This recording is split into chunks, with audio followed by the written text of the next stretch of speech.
WSJU Radio, St. John's University, Mad Max on the airwaves here with the one and only Chris the Mad Dog Russo. Mad Max with Mad Dog. Yeah, I like that, Max. Nice to be with you, buddy. How you doing? Okay, pal? I'm doing all right. I'm doing pretty all right. And before we start off with the main part of the interview, and you're going to Rollins College and your career in the WFAN and Sirius XM, how are you feeling about the Giants? The Giants are going to have probably a long year, though the manager did a better job last year than I thought. They have a lot of contracts coming off the books at the end of this year. So they're going to have a lot of money to work with at the end of the 2021 season. They're going to try to build it like the Dodgers built it, because Farhan Zaidi from that organization and the A's. So they're going to try to supplement a major league team with a good farm system, which the Giants have not had for a long time. And I think the Giants will be okay. I think it's going to take a couple of years. Yeah. But I think the Giants, will be okay. But again, they got to build up the farm system first. Tough division to deal with now because San Diego's in this to win.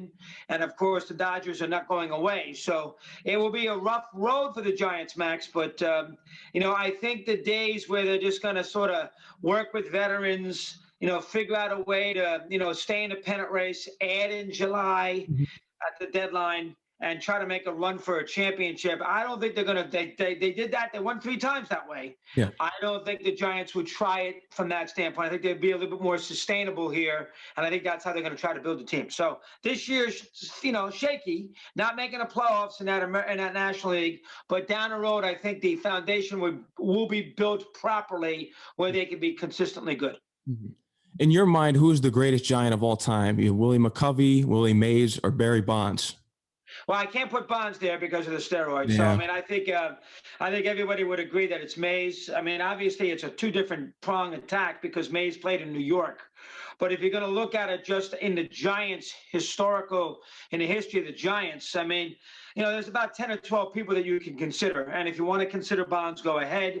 Certainly Mays, Mellott, Christy Matheson, Carl Hubble, McCovey.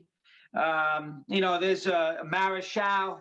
There's about 7 or 8 to 10 guys that you could put in that. It's funny, the teams that have won the 3 championships, I don't know if you'd put in that class. Bumgarner because of the postseason. But I don't know on a year in, year out basis if there's anybody that you could put in that class. But, Mays, considering the fact that he's probably a top 8 player in the history of the sport, if that's the case, you can't say the Giants have 2 of the top 8. So yeah. I would say he's probably the greatest Giant of all time. Yeah. I would agree with you. I'm sure Giant fans would agree with you as well. I want to go. I want to go into the beginning of your radio career at going to college, Rollins College. Why was that the perfect fit for you? Well, I went to a boarding school in upstate New York, and one of my teachers up there in upstate near Albany, Darrow School, small 140-kid co-ed boarding school, one of the teachers there was from Selma, North Carolina, and he was very familiar with Rollins. Plus, my tennis coach, my freshman year, went to Rollins. So I had a little Rollins feel. Albany, New York is freezing in the wintertime. So Orlando, Winter Park, Florida had an appeal to it as well. Small school. That had some appeal to it too. Visited it in December of '77. I went to see Duke, North Carolina, and Rollins on the same trip. And by myself, and I, it's hard not to like Rollins. It's on a lake. Winter Park's a beautiful town, and I think small. There's only 1,300 kids when I was going there. So from that stand, they had a radio station.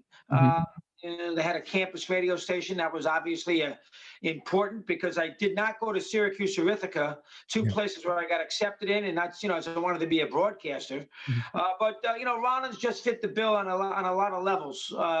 Again, the weather had a little something to do with it. I won't deny that. Small school had something to do with it. Radio station had something to do with it. Liberal arts college. And that's how I ended up there. And, I had some affiliation with it because of the 2 teachers I had at Darrow. Get there in fall of '78. My father had never seen it. We drove down there with my parents, and my father fell in love with it right away. So it made me feel good. Start September of '78, and I graduated 4 years later, and I got a good education. Rollins is a party school, a lot of fraternity life.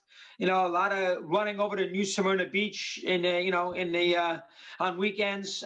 There's a lot to like about, pretty co-eds. sophomores driving Mercedes with "Thanks Dad" and a license plate. So I mean, there's a lot about Rollins that is, that's from that element. But I mean, I got a good education, a good history department, and I got a good education. So when I graduated there in May of '82, I wanted to be in radio, but I had a good background of history and political science. So I was in good shape, and they educated me. Is the most important. That is the most important. How did your time at the college radio station there prepare you for the big leagues? Well, I didn't do talk shows. So, I mean, what I basically did is I did a lot of play-by-play, and I was the last year or two, I was the sports director. So I made sure all the games got on the air. And Rollins has a good athletic program, Division II, but they have good basketball, good soccer, and good baseball. They've had pros in each sport. So I made, not in basketball, but they have in baseball. So I made sure that the games got on the air, and I did a lot of the games too. So, I mean, I don't know if it prepared me from an on-the-air standpoint, but I enjoyed it because, I was doing play-by-play Division II basketball. I mean, I'm not going to sit there and tell you that was that big a deal. Yeah. And I ended up doing talk radio anyway, and I didn't do any talk shows at Rollins. But just the radio atmosphere, putting together phone lines, traveling to the away broadcasts, getting a broadcast partner, doing a pre and post game show. I just had a feel of it. I got a feel of it. This is an 81. It did not help me get a job because when I graduated from Rollins in May of '82, I did not get a job until the following February. So it took 9 months. So it wasn't like I went to Rollins and all of a sudden, wow, Rollins College, how do we not hire this kid? Didn't work that way. But WKIS. Say again? WKIS. That was in Orlando. That was the second job I got. The PRK job at Rollins, that did not really, it set me up. I knew how to do it, but it didn't get me a job. The first job I got was at WEXI in 1280 AM in Jacksonville. Then I got OKV 610 in Jacksonville, Talk Radio 60. And then I ended up at KIS in Orlando. So that was my third job in Orlando, second city. And then I ended up there for about 3 or 4 years. And I got to MCA in New York in March of '87. Then you went to the Fan. Right. I was at MCA for a couple of years. And I remember my first show at the Fan, they gave me an overnight gig. And that was in, that probably would have been in December of '88. I worked a little at the Fan, December of '88. MCA, which was owned by Strauss Communications, they changed ownership.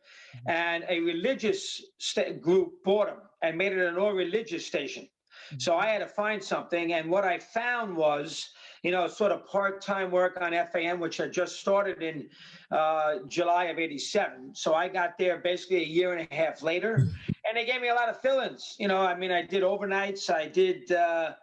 I filled in all sorts of weird shows, Saturday nights. I basically just did what they told me to do, got on the air and did that. In those days, they had updates every 20 minutes. We were very much into the covering of the team. So, guests were, folks who were at the games covering it for us. John Classie, John Minko, Susan with the Knicks. So it was kind of a different format than it became a year or two later. And I got there basically about a month after Imus did. So, and Imus became a fan. I had an agent. And, next thing you know, I'm doing morning drive with Imus, and then Mike and me after Pete Franklin left. So I was lucky, because you got to remember, I was I started my EXI career. That would have been, I started there in January of '83, February of '83. And I started with Mike September of '89. So in 6 years, I went from a small dawn to dusk radio station in Jacksonville, Florida, 1280 AM. And 6 years later, I was doing afternoon drive in New York. So that's pretty quick. So I was lucky. It was quick. And in 9 months, when you guys were paired, you were the #1 show instantly. What was it like the first time you met Mike? Not the first time you did the show together, because I've heard that story that he was quizzing you. And what was the first time that you actually met Mike? Max is sharp, folks. He knows he's done a little work here. He's on top of it. How old are you, Max? You're a young kid. How old are you? 21. Wow, that's pretty damn good. Good for you. Thank you. The first time I knew Mike in the hallways at FAN, because Mike had been doing IMA stuff too. Mike had also worked with Eddie Coleman. They were doing 10 to 1. So Mike had a full-time spot there at FAN. So he got there before I did. And I think that, it was a little feeling out process. I didn't know Mike that well. Mike obviously came from a different background than I did. I came from the radio background, EXI, OKV in Jacksonville, KIS in Orlando, Gene Burns, talk shows in a small town. Mike came from Brent and CBS, and, a researcher for big games, working in the college football, college basketball. Pete Axtone was a good buddy of Mike. So Mike came from a different background than I did. So it was a little weird. So I think there was a little bit more of a feeling out process. But Imus was a brilliant radio man, and he had a good relationship with Mike. A lot of the Seton Hall thing, when Mike picked Seton Hall to go all the way and almost won that red Porsche, that sort of, got him going with Imus. And me being nutty got me going with Imus. So Imus had Mike and me. Mike was doing Eddie C. Pete Franklin has a contract dispute. And all of a sudden, Mark Mason decides, let's try these two together. And although we knew each other, hello, how are you? And, we're cordial. I can't sit there and say that we, knew the ins and outs of each other and how we did the radio shows. So it took a little while from that standpoint. And then they threw us on the air together in September of '89. So it took a little while.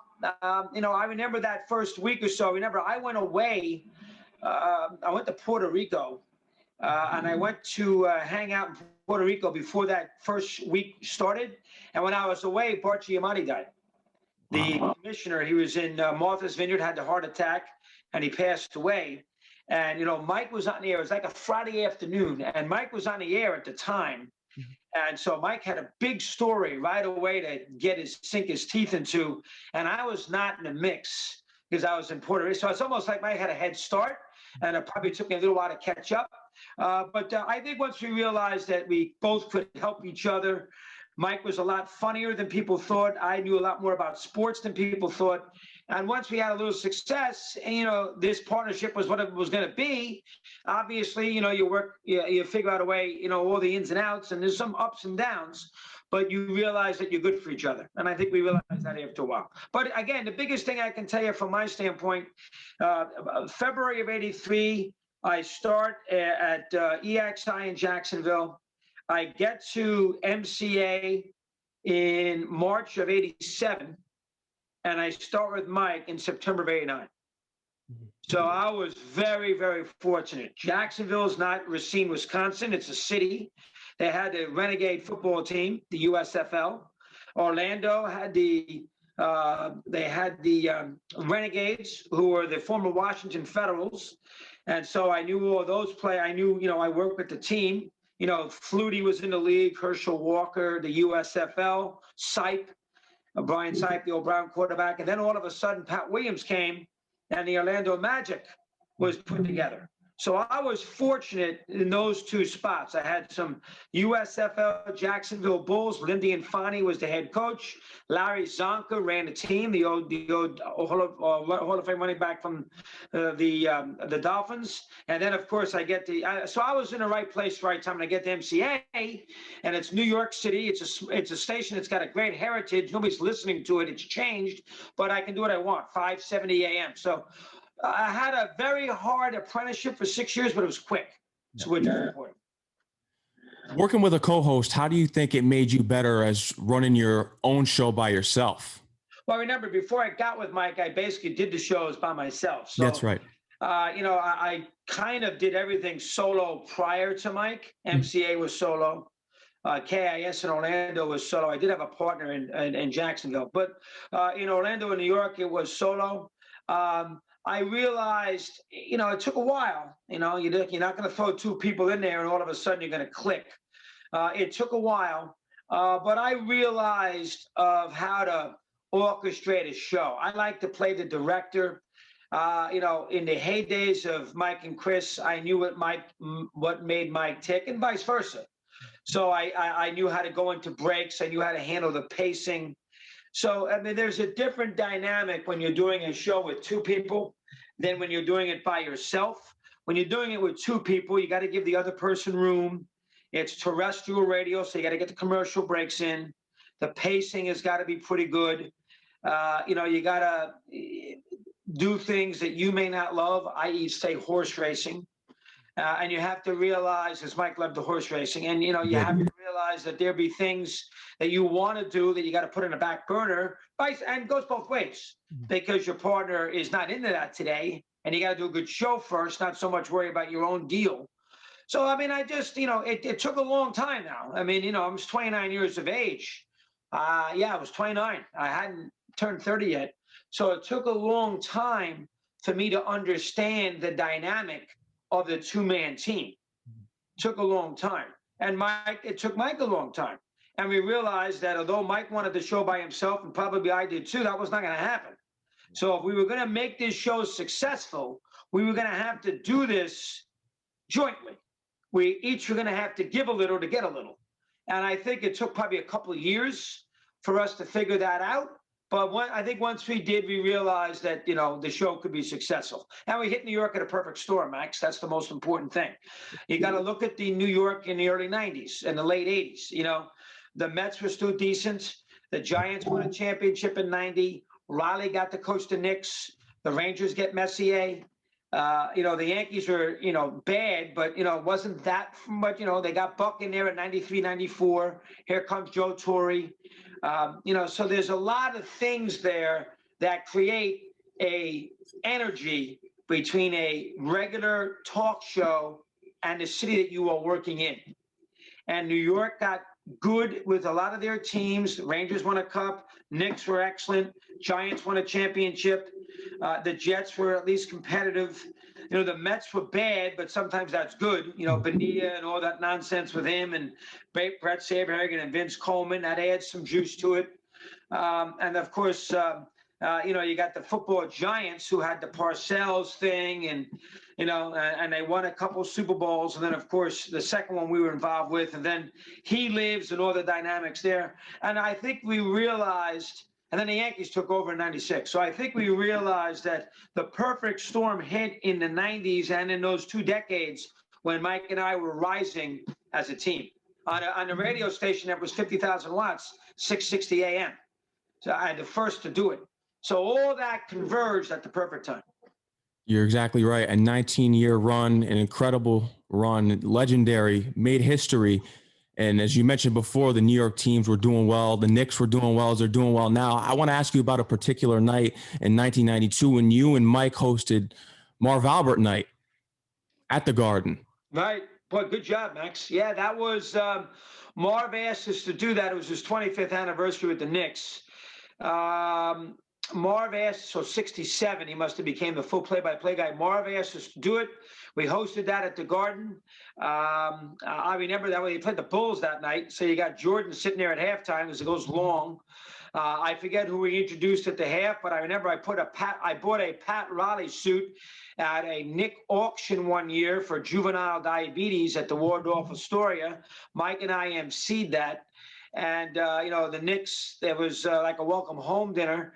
Mary Tyler Moore was there that night because juvenile diabetes with the great Mary Tyler Moore. And lo and behold, I had no idea that Mary Tyler Moore was a huge Mike and the Mad Dog fan.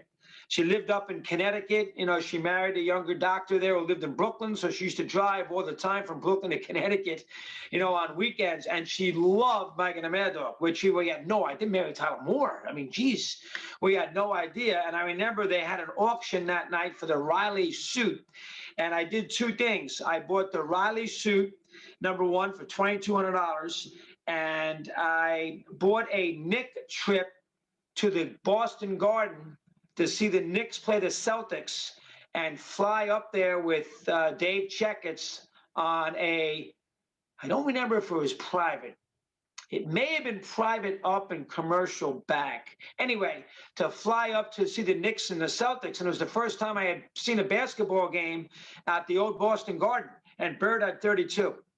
And that same night, I bought the Riley suit. Long story short, I wore that Riley suit at the Marv Albert thing in 1992. I don't know what the month was, but I remember wearing that suit, and I've seen video of it and everything else. And I know the Knicks played the Bulls that night at the Garden, and that was a big night, doing that. I also played a 3-on-3 halftime basketball game at the Garden once. Knicks played the Heat, and we played 3-on-3 at the half in front of 19,000. Bernard McGurk, me, and I forget who else. I remember that too. We were very close to the Knicks in those days because the Knicks were getting good. Yeah. We were very close to the Knicks in those days. It's the first time that they had a winning record since 2013. I was in 8th grade. 2013, right now. Yeah. And the Knicks have done a good job. Thibodeau, of course, the whole 9 yards. The Knicks were a big story for us because Riley was very good to us. He used to come on all the time. Riley understood passion. He understood enthusiasm. He knew Mike and me had it. I think, a guy like Riley's never going to love the media, but Pat certainly, I think, respected what me and Mike did, and always never said no, came on all the time. Game 7 NBA Final, Knicks Rockets came on at 5:05. Knicks Bulls came on all the time. We had a really good relationship with Riles. One of my all-time favorites, all the time. What are some of the major differences of working for AM/FM radio and now Sirius XM, which you did years ago back in 2008, which is satellite radio? And what were the benefits of it? Because you were able to have complete control of your own channel 82 on Sirius XM. I think from a talk show perspective, I think the biggest difference is you don't have a hometown team, which is good and bad. In New York, when you're doing local radio in our day, you centered it on the 5, 6, 7 New York teams.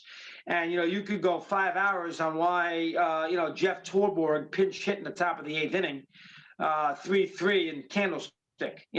You can't do that. You can't do that on Sirius. So you can always rely on a hometown call on FAN, on local radio, and you can center every show around New York local teams.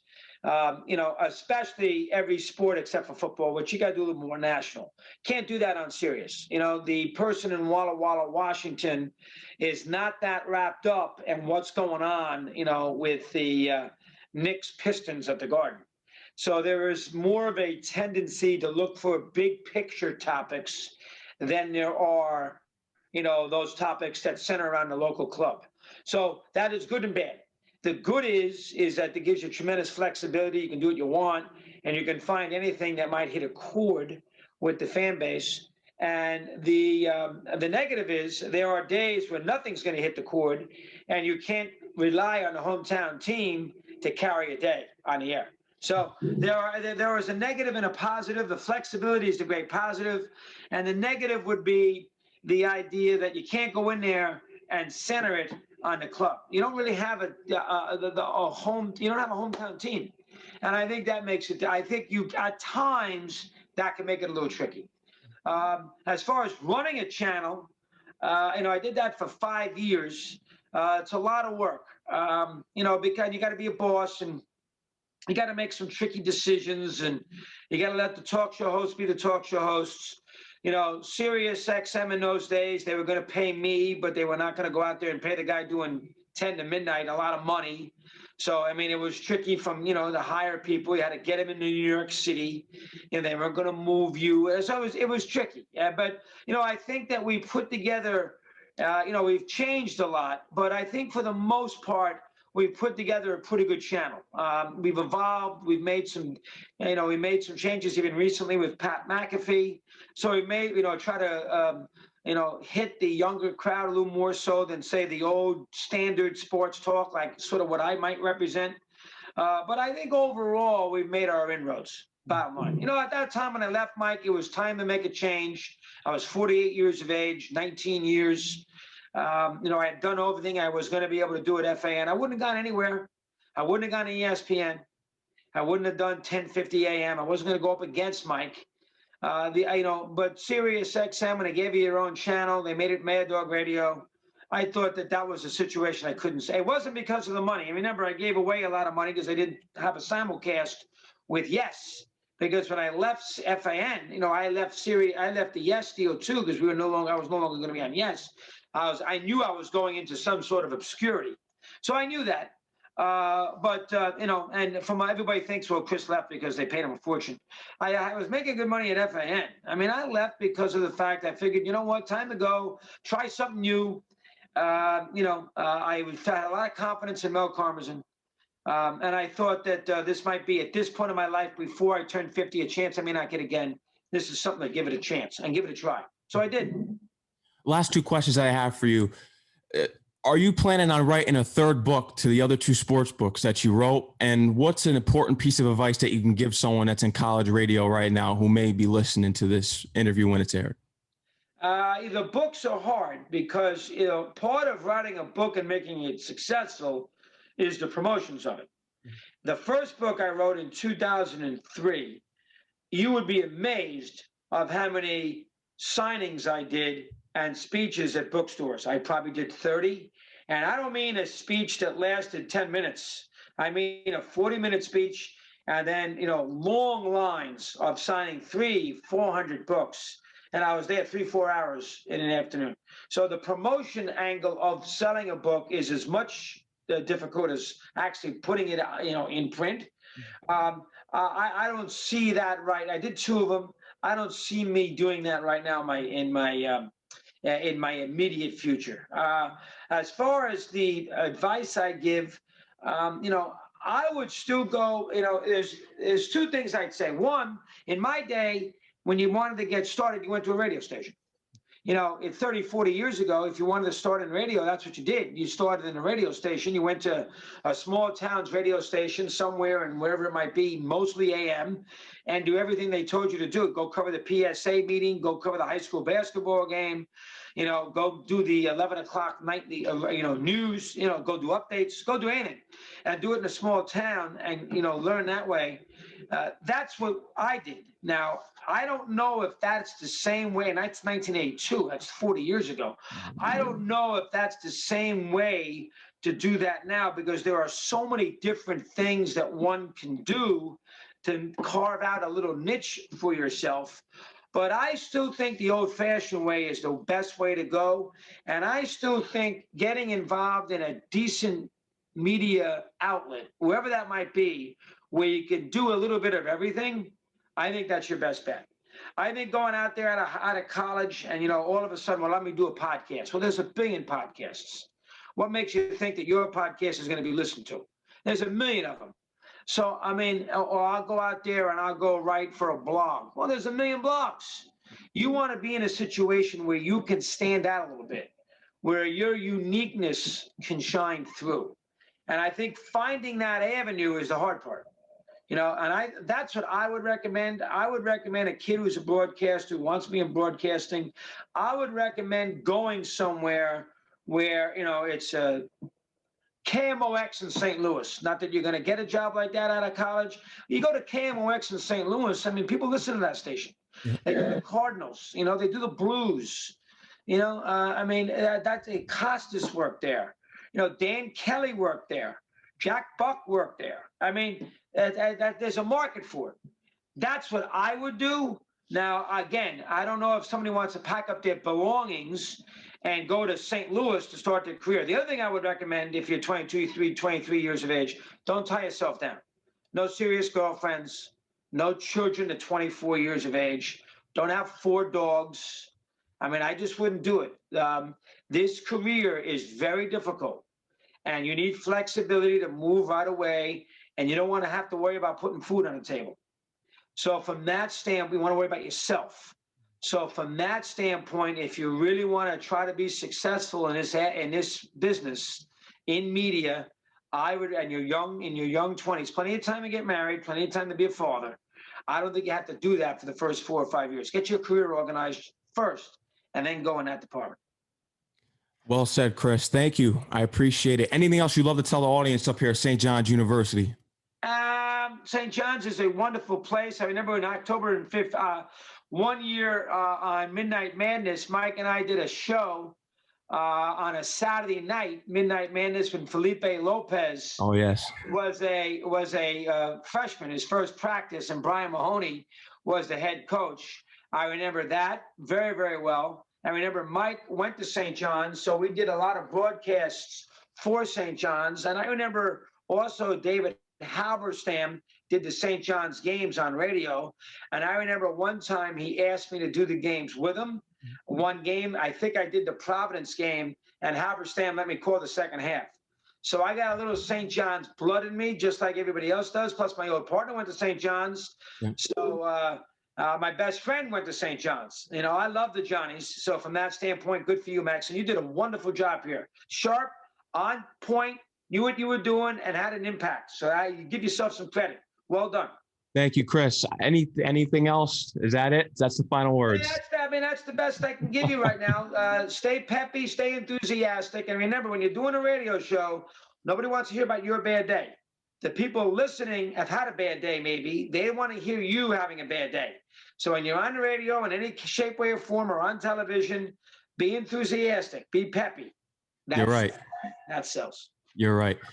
Chris Russo, I want to thank you for coming on the show here today. Thank you for what you did for radio. It was an honor.